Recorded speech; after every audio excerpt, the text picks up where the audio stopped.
This is the second presentation about relative clauses, and there are two specific things about them that I'm going to talk about.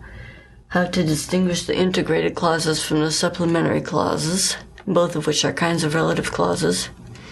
And then, what are fused relatives? How do we pick them out, and how do we distinguish them from interrogative clauses? This presentation should help you with exercises 4 and 5 of Chapter 11. So the first thing to think about is the difference between integrated and supplementary clauses. This is interesting because the written form a lot of times won't tell you which one you're looking at, because you can use the same words a lot of times to say either an integrated or a supplementary clause. The meaning will be different, though. You get a different interpretation from them. Here's an example of a clause that, on the first reading, I would interpret as integrated. We've got a wide variety of things which we're going to talk about. Now the relative clause there, can you find it? Which we're going to talk about, right? It's modifying things.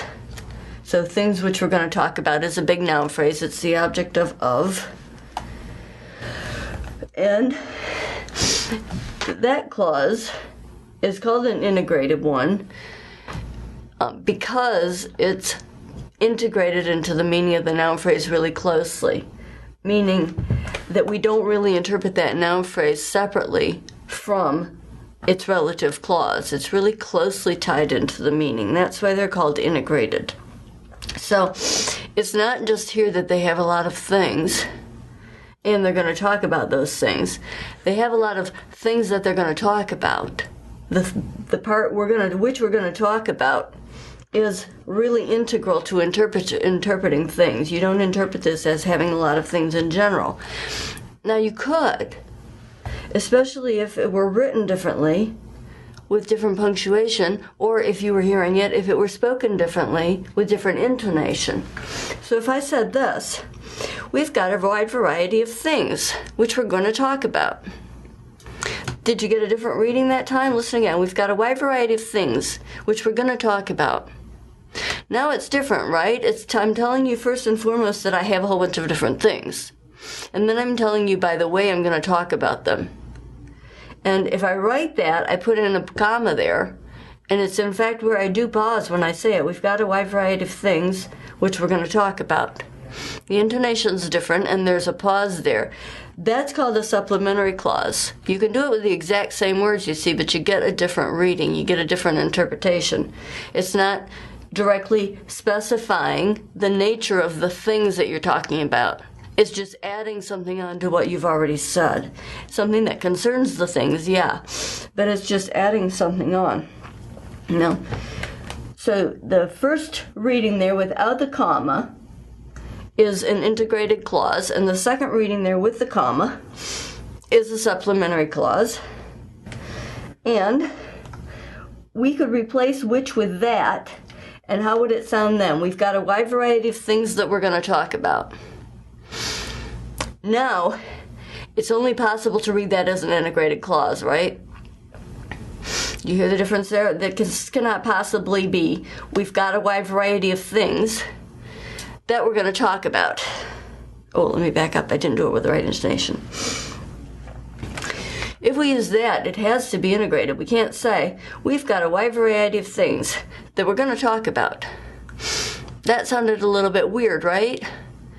If you allow that pause there, if that pause sounds at all right or correct to you, then what you're probably thinking is that I just had to take a pause to think. It's not a pause related to the meaning of the sentence.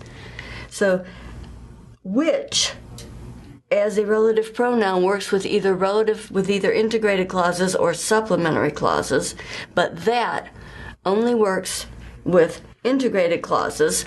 So if you are looking at a clause and trying to figure out which one it is, try to use that instead of which, and that may give you a clue. We're going to talk more about other syntactic distinctions between them, but that's just to give you a feeling for the meaning, the different interpretations. Here is another example.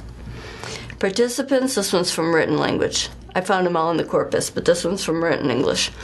Participants who had not moved since the last survey were considered stable. Do you see the relative clause? It modifies participants, right? Who had not moved since the last survey.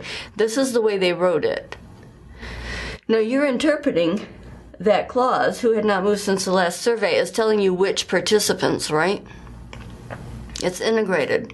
It defines the nature of the participants that you're talking about. Now what if they had written it this other way, which they didn't? Participants, comma, who had not moved since the last survey, comma, were considered stable. Now it's a different meaning, right? The first sentence told you that the participants that hadn't moved were the ones that we considered stable. It made a statement about the participants who hadn't moved. But the second one makes a statement about the participants. It doesn't specify which ones. It assumes that you already know which ones. So in the second one, you could easily say participants were considered stable.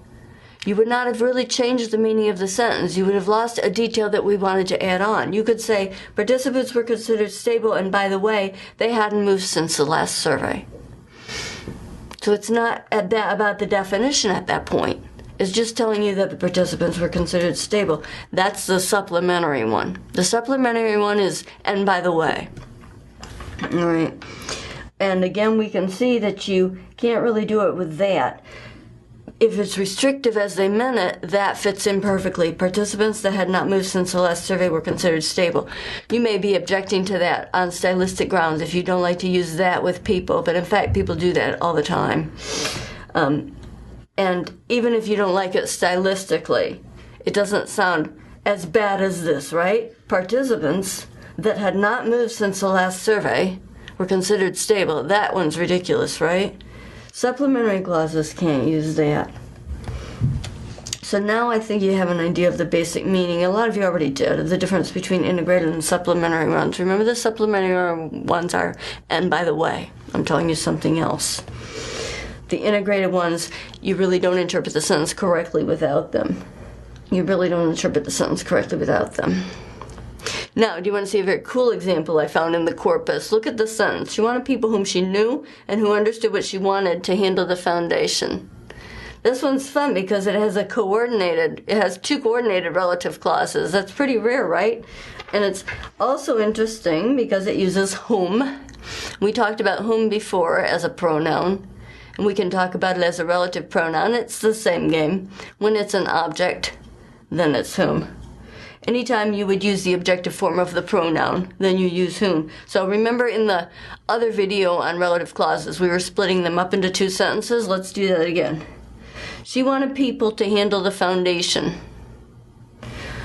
She knew those people. Those go together in she wanted people whom she knew to handle the foundation. Now notice that we would say she wanted people to handle the foundation. She knew them. We wouldn't say she knew they. If you get a them when you make the two sentences, or if you get a him, or if you get an us instead of a we, or a her instead of a she, then you use whom. It's just that simple. And this is another example of integrated ones, right? It's not she wanted people to handle the foundation, and by the way she knew those people, and by the way they understood what she wanted. What it is defining the people that she wanted to handle the foundation. People she knew, people who understood what she wanted. Now, here are a couple more examples of supplementary clauses, and we can also see another whom here. And I'll just mention one more time, when you write supplementary ones, you write them with commas. This is a pretty straightforward rule that people don't deviate from too much. Write the restrictive ones, write the integrative ones without commas, and write the supplementary ones with commas. So here we could say Gladwell writes that change begins with a few people doing something different. That's the basic clause. The supplementary information here is, by the way, he calls them mavens. So we have whom he calls mavens with a comma on both sides. Here's one in an adjunct place. Born in Japan, she had trained as an opera singer in Europe. That's the basic information. Where she met my father, an American. That's the supplementary information. It's not telling you something really crucial about Europe. Europe is already clear, right? It's not telling you anything definitional about Europe. That's a supplementary one. All right, now let's look at 4 specific ways that you can tell an integrated from a supplementary clause if you don't have the punctuation or if you can't hear the intonation. There are differences that relate specifically to the grammar, to the syntax, and there are 4 of them. Now, these aren't going to let you tell in every single case whether you have an integrated or a supplementary one. There are a lot of cases that are ambiguous. You can do them either way. You just get a different interpretation, right? But there are 4 restrictions on how you can interpret. There are 4 cases in which you really have to interpret either one way or another, and they have to do with these 4 things: what relativized element they can have, the clause can have, what antecedent the relativized item can have, and then the category of the word which, if it's in the clause, and then the function of the relative clause. Within each of those things, there is a clue that may restrict your interpretation. Let's look at them one by one. The relativized item, we have already gone through this earlier, right? If the clause is supplementary, the relativized item cannot be that. She asks the question, which had been on her mind, could be either integrated or supplementary, depending on how you pronounce it, how you write it, how you interpret it. But she asks the question that had been on her mind has only one possible interpretation. It has to be integrated. Now the other case of relativized item that tells you that the clause has to be integrated is when it's covert. Remember how you can drop them a lot of times? If they're not the subject of the clause, a lot of times you can drop them. So here, do you see a relative clause in this sentence? Now let's check out some political stories we found this week below the fold. Do you see a relative clause there? We found this week below the fold. That describes stories. You could have inserted that, right? Let's check out some political stories that we found this week below the fold.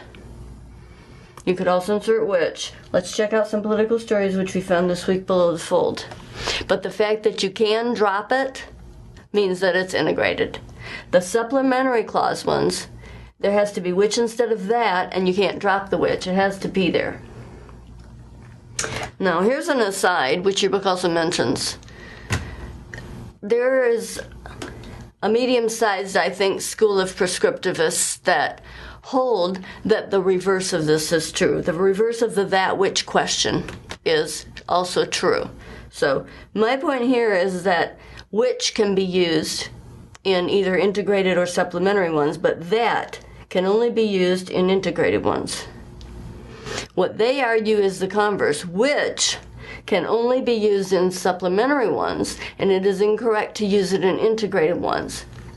So if they took this first sentence, she asked a question that had been on her mind, and they assumed the meaning, which we're all getting from this. It's telling you which question, right? The question had been on her mind. That's the question that she asked. They would say that she asked the question which had been on her mind is incorrect. And some of you may have been thinking that also as I was reading that, if you've been told that rule and if you've gotten used to following it. Now, if you've gotten used to following it, I think you should go ahead and follow it. You'll never be wrong. It won't cause you to make a mistake by anybody's system. If you haven't learned that rule yet, I think what I would advocate is being aware that there are a lot of people that have it and taking the position that it's not really worth arguing with them about it. Though in my own opinion, it's kind of a silly rule. And as your book talks about, there's a long history of usage showing that which can in fact be used for both integrated and supplementary ones. However, if you're doing writing that's going to be supervised for somebody else, like it's in a class, or if you work for someone who's a prescriptivist in that particular regard, be aware that they refer to that as witch hunting, looking for witches in integrated clauses, and don't argue with them about it is my advice. Now, you'll know the difference between integrated and supplementary clauses, so that will be an easy fix for you. All right, so this, back to our discussion here, we were on the first difference, that we were on the first criterion that can tell you that a clause has to be integrated and not supplementary, and that is that the relativized item is either that or it's omitted. In those cases, we know it can't be supplementary. The second constraint has to do with the antecedent of the relativized item. If the relativized item's antecedent is a clause, then the relative clause must be supplementary. So that sounds complicated, but it's not. Here's an example. The company divides its worst-case scenario into icy and non-icy conditions, which is important because ice cover dictates how and whether the company can deploy booms and blah, blah, blah. Now the relative clause there starts with which. You see it? Which is the relative pronoun. It's the subject of is. Now what's the antecedent of itch? What's the antecedent of which? Is it conditions? Conditions is important? No.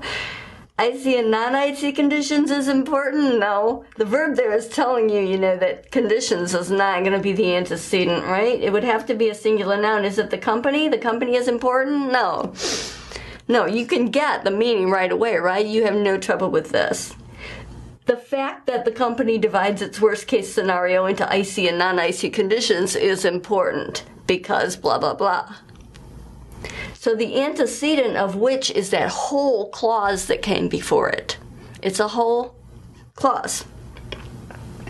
That is only possible when the relative clause is supplementary. You can't do an integrated relative clause where the antecedent of the are is a clause. So your book gives other examples of those.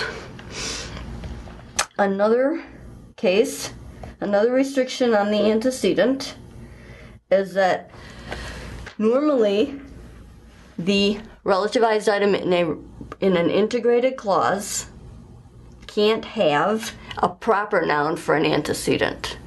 It can't have a clause and it can't have a proper noun. Here's an example of a proper noun antecedent. Well, right now we're joined by Andy Smith, who's director of the University of New Hampshire Survey Center.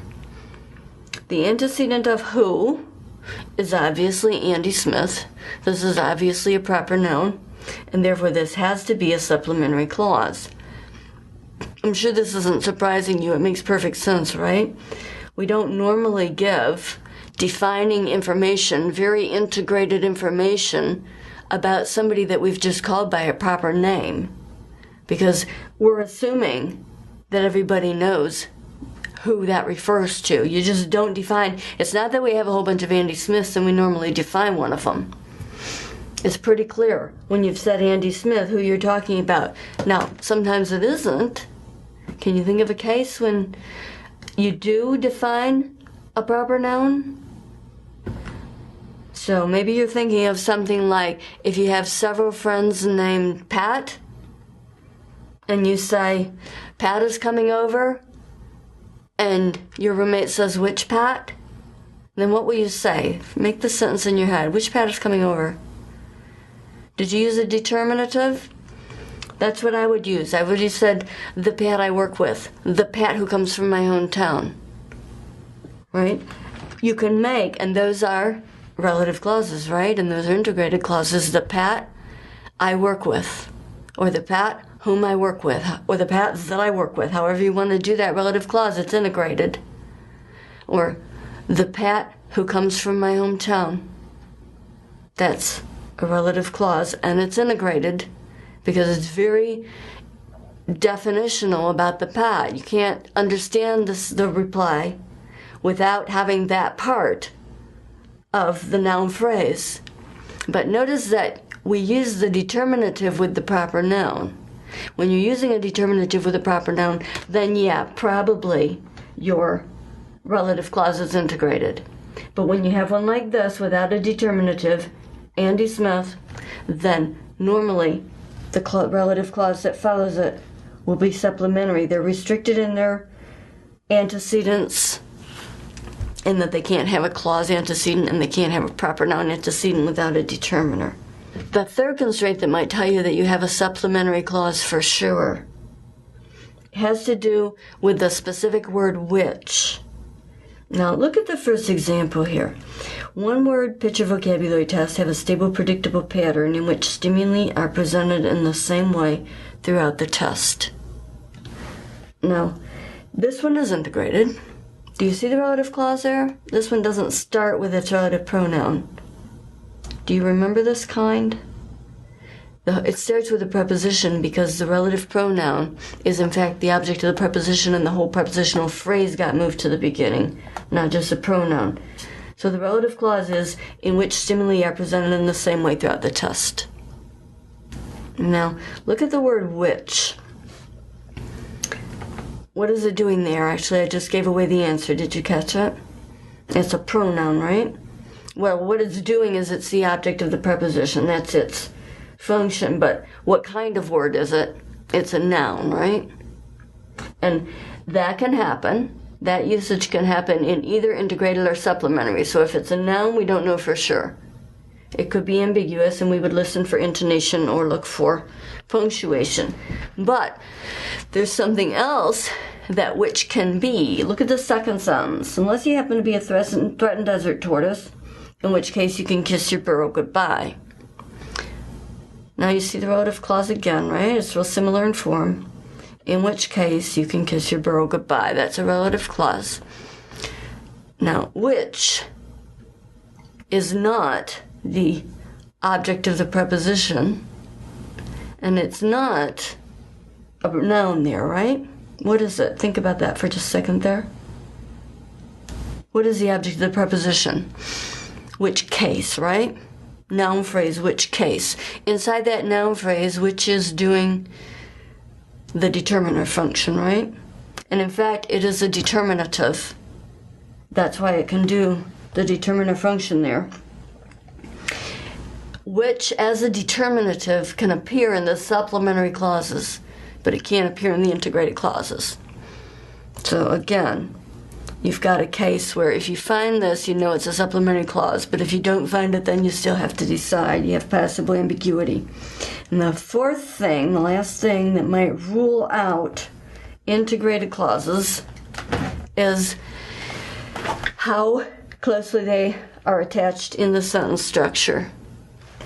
An integrated clause is firmly in the noun phrase, and it's a modifier in the noun phrase.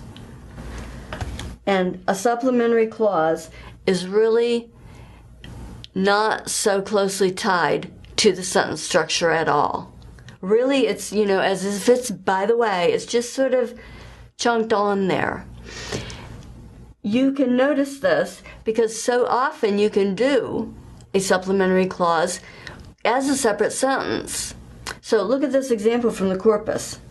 And they'll say, okay, look, it's not a great script, but it'll give you exposure, or it's 3 months in the Caribbean. And the person stopped there. And then they went ahead and said, in which case I would probably say I'll do it. Now, yeah, they could have attached it onto the to the other sentence, but it doesn't really sound bad if you stop there and make a new sentence with it. And if you want to see a whole bunch of examples, just go in the corpus and search the period and then put a space after it and then put in which case. You'll see a whole bunch of examples where people actually made a new sentence with this. So if you find a phrase and it seems very loosely attached to the sentence structure, it's very easy to take it out. It's very easy to put it in its own sentence. Then that one's supplementary too. So those were 4 cases where you could identify a supplementary clause and pretty much rule out an integrated clause. And that should help you with exercise 4, I think it is.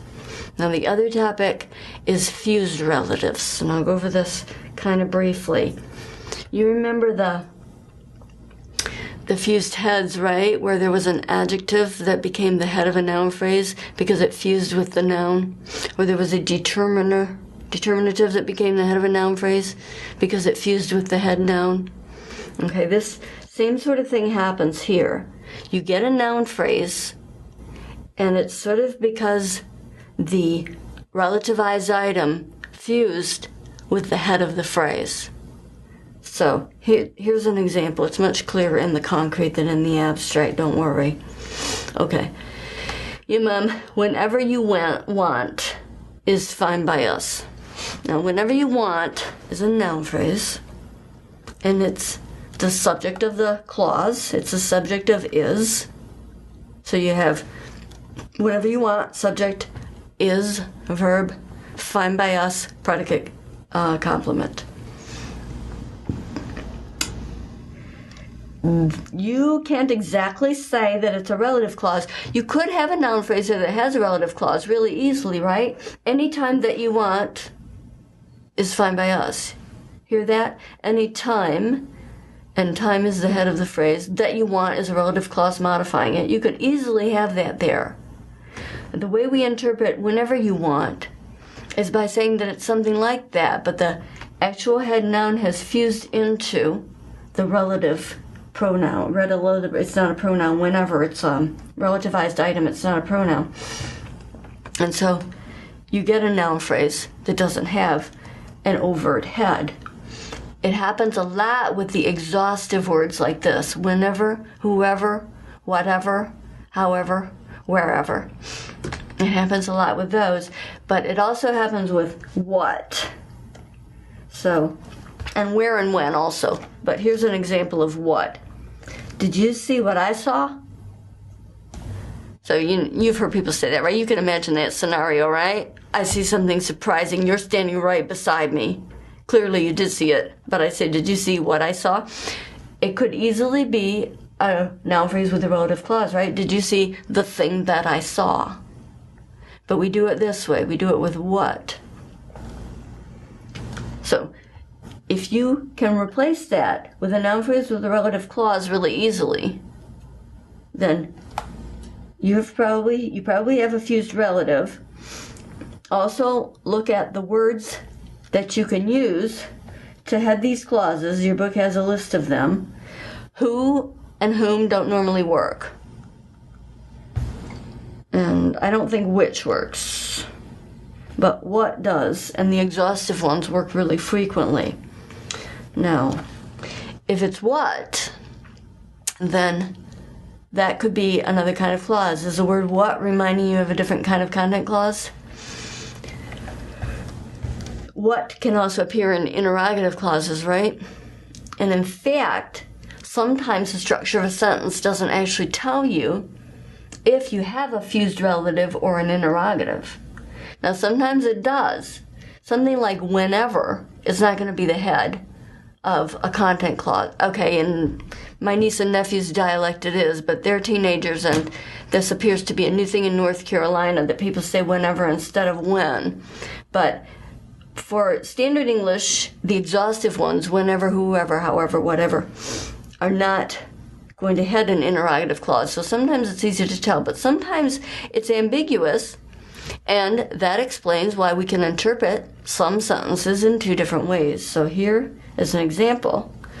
You just saw the interpretation, did you see what I saw, as probably the default one, right? Where there is a thing that I saw, and I'm asking if you saw that thing as well.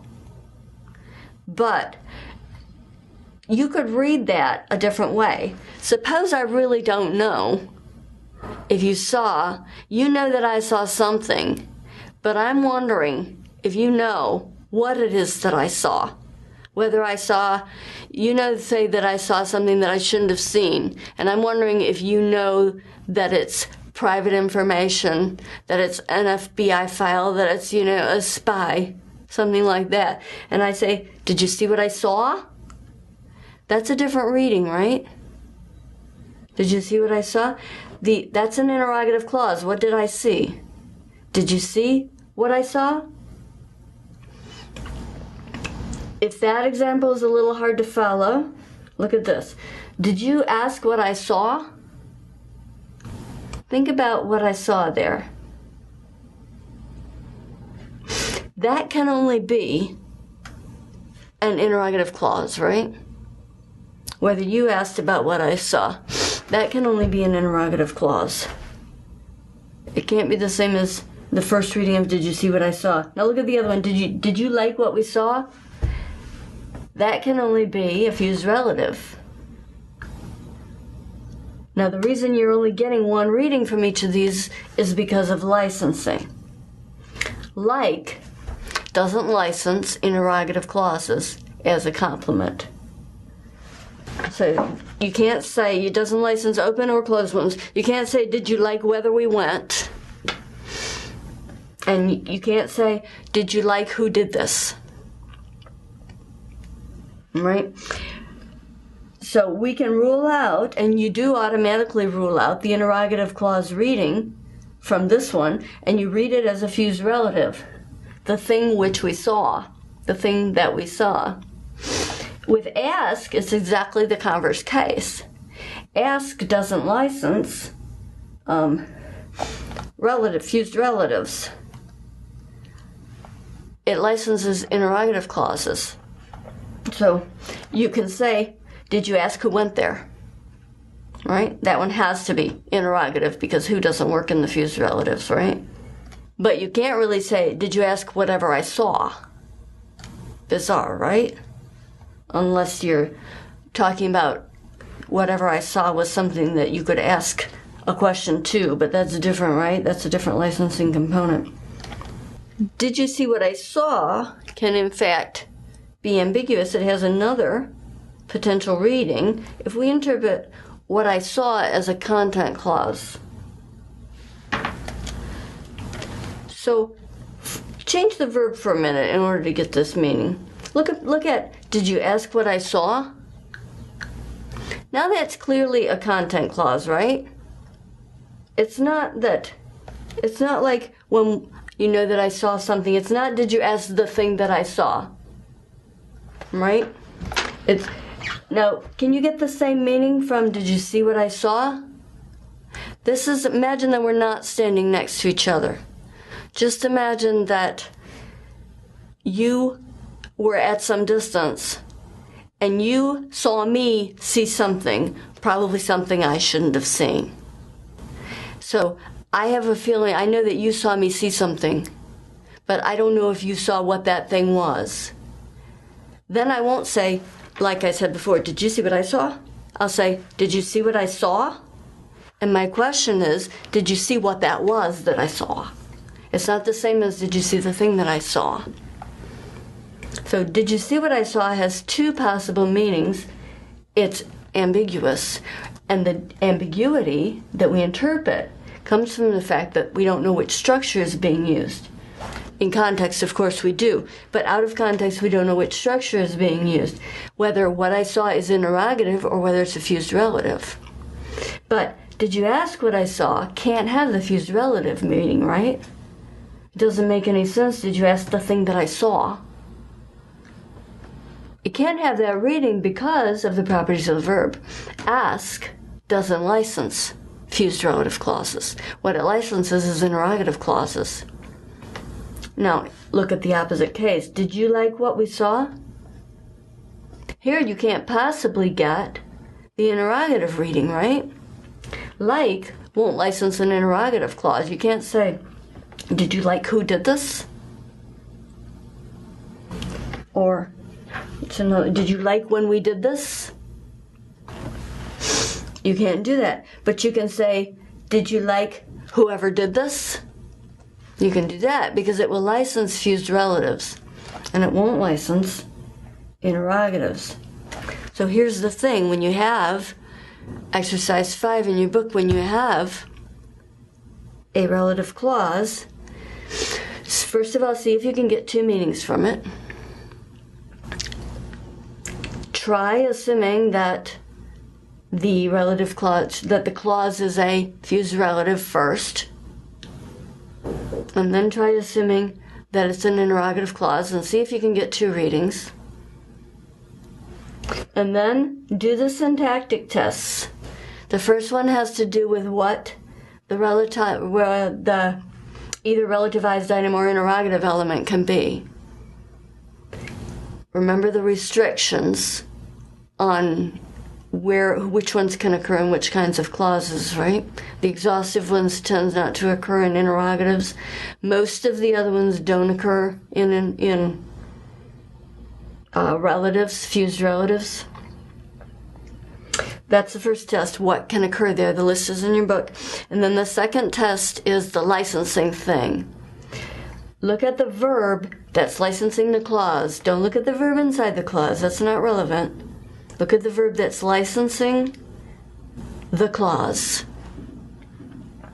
And then ask yourself, try out a clause that you know is interrogative. Say one that has who in it, because who doesn't work in the fused relatives. It does in very, very rare cases, but don't worry about those.